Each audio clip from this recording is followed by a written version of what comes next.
بسم الله الرحمن الرحيم. الحمد لله كفى وسلام على عباده الذين اصطفى. أما بعد، قال الله تبارك وتعالى في القرآن المجيد والفرقان الحميد: فأعوذ بالله من الشيطان الرجيم. بسم الله الرحمن الرحيم. شهد الله أنه لا إله إلا هو والملائكة وأولو العلم قائما بالقسط لا إله إلا هو العزيز الحكيم. صدق الله العلي العظيم وصدق رسوله النبي الكريم ونحن على ذلك لمن الشاهدين والشاكرين والحمد للہ رب العالمین.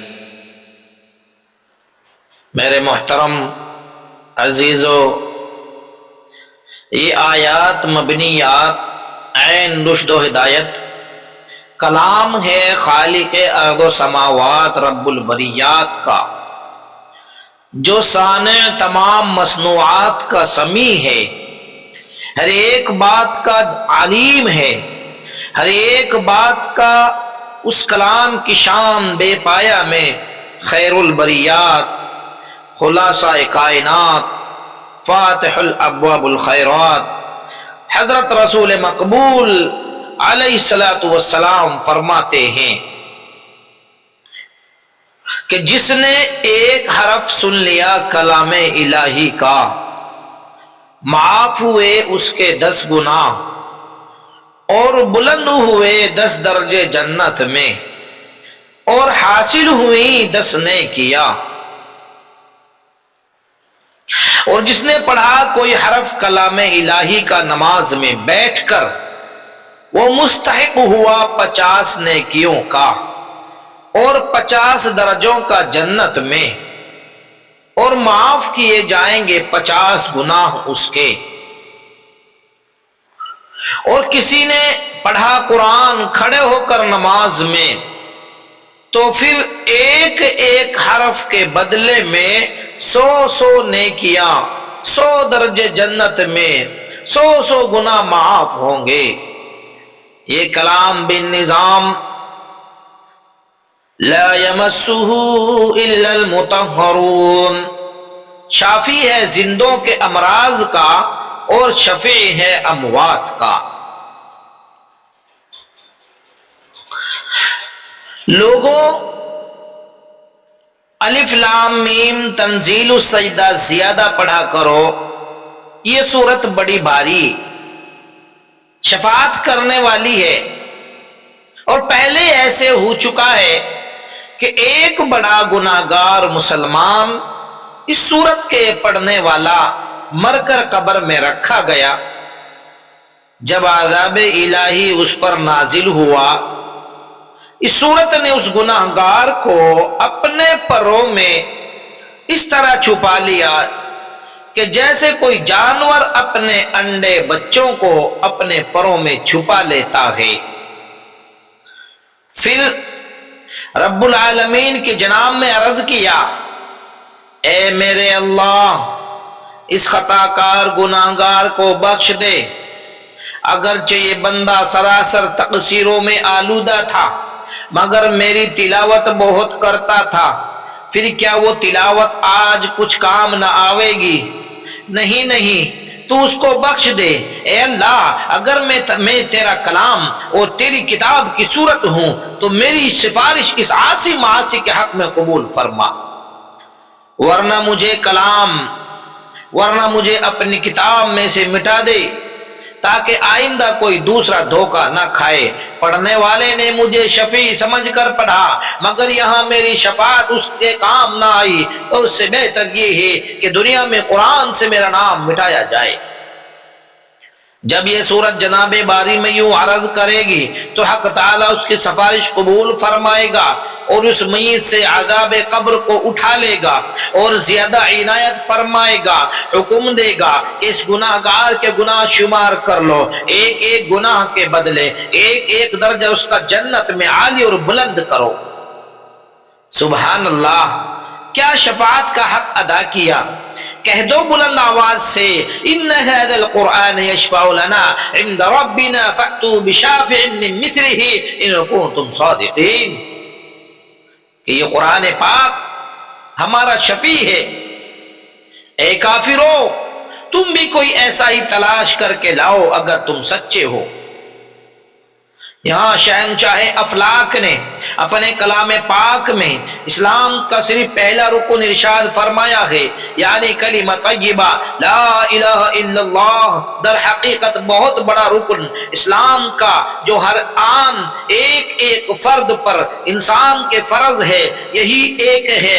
حج اور زکوٰۃ مالداروں پر واجب ہے، غریبوں پر، فقیروں مسکینوں پر نہیں۔ روزہ تندرستوں نوجوانوں پر فرض ہے، بوڑھے شیخ فانی یا بڑی عمر کے لوگوں پر نہیں۔ نماز حیض والی عورت، زچہ عورت پر فرض نہیں۔ مشکات شریف میں ذل سبحانی خلیفہ ثانی صاحب فضل الخطاب امیر المؤمنین عمر بن خطاب رضی اللہ تعالی عنہ فرماتے ہیں کہ ایک روز عام مجمع تھا اور شاہ مرسلین شفیع المذنبین رحمت للعالمین سید الاولین والآخرین علیہ الصلوۃ والسلام الی یوم الدین جلوہ افروز تھے کہ اتنے میں جبرائیل علیہ الصلوۃ والسلام جبرائیل امین آئے، سردار ملائکہ آئے، مقربین نے تشریف لائے، آتے ہی سب کو نظر آئے، یعنی جب وہ آئے تو آتے ہوئے سب کو نظر آئے۔ حضرت رسول خدا صلی اللہ علیہ وسلم کے قریب بالکل سامنے بیٹھ کر فرمایا کہ یا حضرت مجھے بتا دیجئے کہ اسلام کیا شے ہے۔ جناب نبوت معاب نے فرمایا اشہد ان لا الہ الا اللہ وان محمد رسول اللہ واقام الصلاة وایتاء الزکاة وصوم رمضان وحج البیت من استطاع الیہ سبیلا، یعنی کلمہ طیبہ کا پڑھنا، نماز کا ادا کرنا، زکوٰۃ کا دینا، رمضان المبارک کے روزے رکھنا، اگر طاقت ہو تو حج کرنا۔ حضرت جبرائیل علیہ السلام نے یہ کلام سن کر فرمایا صدقتا، یا حضرت آپ نے درست فرمایا، بے شک اسلام کی یہی 5 رکن ہیں۔ اس کے بعد حضرت جبرائیل علیہ السلام نے اور کچھ ایسے ہی جواب اور سوال کیے اور پھر تشریف لے گئے۔ آپ نے یعنی نبی علیہ السلام نے لوگوں سے فرمایا کہ لوگوں یہ شخص جبرائیل علیہ السلام تھے جو تمہیں دین اسلام کی تعلیم دینے ایک سائل کی صورت میں آئے تھے۔ اس حدیث میں بھی کلمہ طیبہ کو پہلا رکن قرار دیا ہے اور اسلام کے سارے رکنوں پر اس کو مقدم رکھا ہے، کیونکہ اس کی فضیلت بنسبت اور ارکان کے بہت زیادہ ہے اور دار و مدار اسلام کا اسی پر ہے۔ حدیثوں میں جو کلمہ طیبہ کی فضیلتیں آئی ہیں وہ سب تو کس طرح اور کہاں بیان ہو سکتی ہیں، مگر کچھ تھوڑی سی بطور نمونہ یہاں بیان کی جاتی ہیں۔ حضرت ابو سعید خدری رضی اللہ تعالیٰ نبی آخر الزمان علیہ السلام سے یوں روایت کرتے ہیں کہ ایک مرتبہ حضرت موسیٰ علیہ السلام نے جناب الہی میں مناجات کی حالت میں عرض کیا، اے میرے رب مجھے کوئی ایسا کلمہ، کوئی ایسا اسم یا اسم اعظم بتایا جائے کہ مجھے جب حضور کو پکارنا منظور ہو اسی کلمے سے پکار لیا کروں۔ ارشاد عالی ہوا کہ اے موسیٰ لا الہ الا اللہ کہا کرو اور یہی کہہ کر ہمیں پکار لیا کرو۔ یہ سن کر موسیٰ علیہ السلام نے دوبارہ عرض کیا کہ حضور لا الہ الا اللہ یہ تو ایک ایسا کلمہ ہے جس کو عام طور سے سب لوگ کہتے ہیں، بھلا اس میں میری خصوصیت کیا ہوئی؟ الہی میں تو کوئی خاص کلمہ لینا چاہتا ہوں جو میرے سوا کوئی دوسرا شخص نہ جانے۔ جواب ملا کہ موسیٰ تم نے اس کلمے کو معمولی بات جان کر اس کی قدردانی نہ کی، یہ تو وہ خاص الخاص کلمہ ہے کہ اگر 14 طبق، 7 آسمان 7 زمین کسی ترازو کے ایک پلڑے میں رکھے جائیں اور صرف لا الہ الا اللہ دوسری طرف رکھا جائے، البتہ ضرور بھی ضرور یہ کلمہ بھاری اور وزنی رہے گا۔ اور ہلکے پڑیں گے 14 طبق ماں اپنے ساری مخلوقات اور کائنات کے اس کلمے کے مقابلے میں کہ لا الہ الا اللہ کے 14 طبق پر باری ہونے کی وجہ یہ ہے کہ 14 طبق کا وجود ظل اور سایہ ہے، وجود حقیقی ذات الہی کا، اور سایہ ہمیشہ ہلکا ہوتا ہے۔ وجود حقیقی ہے ذات الہی کا اور سایہ ہمیشہ ہلکا ہوتا ہے اپنے وجود سے، اس لیے حدیث میں آیا ہے افضل الذکر لا الہ الا اللہ، یعنی لا الہ الا اللہ سے بہتر کوئی ذکر نہیں۔ جس گناہگار بندے نے رات میں دن میں چاہے کسی وقت لا الہ الا اللہ اپنے منہ سے نکالا، سینکڑوں ہزاروں جس قدر بھی اس کے گناہ نامہ اعمال میں ہوں گے وہ سب مٹ جائیں گے، پھر جتنے گناہ مٹائے گئے تھے اسی قدر نیکیاں لکھی جائیں گی۔ اس کی وجہ یہ ہے کہ جس نے لا الہ الا اللہ کہا اس نے اللہ کے سوا سارے جہاں کے باطل معبودوں کو وجود کے درجے سے گرایا اور فنا کیا، اس کے صلے میں سارے گناہ معاف ہوئے، کیونکہ گناہ نفسانی خواہش پرستی کا نتیجہ ہے۔ جب ہر باطل معبود کے ضمن میں نفس کی پرستش کا بھی انکار کیا اور ہر قسم کے معبود کو غارت کیا، خدا نے ان باطل معبودوں کے اثر کو خواہ وہ گناہ ہو یا شرک ہو دھو ڈالا اور اس بندے کو پاک کر دیا۔ اور جب اللہ تعالیٰ کی وحدانیت اور موجود ہونے کا اقرار ہوا تو اس کے اثر سے نیکیاں موجود ہو گئی، کیونکہ جہاں عطر اور مشک اور عنبر موجود ہوگا خوشبو خود بخود پیدا ہوگی، جہاں سے سڑی ہوئی نجاست کو ہٹایا جائے گا بدبو زائل ہو جائے گی، بدبو زائل ہو جائے گی۔ لا الہ الا اللہ کو تعظیم سے پڑھا کرو اور اس کے حرفوں کی ذرہ ذرہ یعنی کششوں کو ذرہ ذرہ ان کو الفاظ کو کس طریقے سے بتاؤں، اس کے الفاظ کششوں کے ساتھ ذرا کھینچا، اس کو کھینچو، معاف کرے گا رب العزت اس شخص کے 4000 گناہ۔ اگر اس کے 4000 گناہ نہ ہو تو اس کے گھر والوں کے ہمسائے تک کے گناہ عفو درگزر کر دیے جائیں گے۔ غرض ایک دفعہ پڑھنے سے پورے 4000 گناہ معاف ہو کر کے رہیں گے۔ اس کا نقطہ کیا ہے؟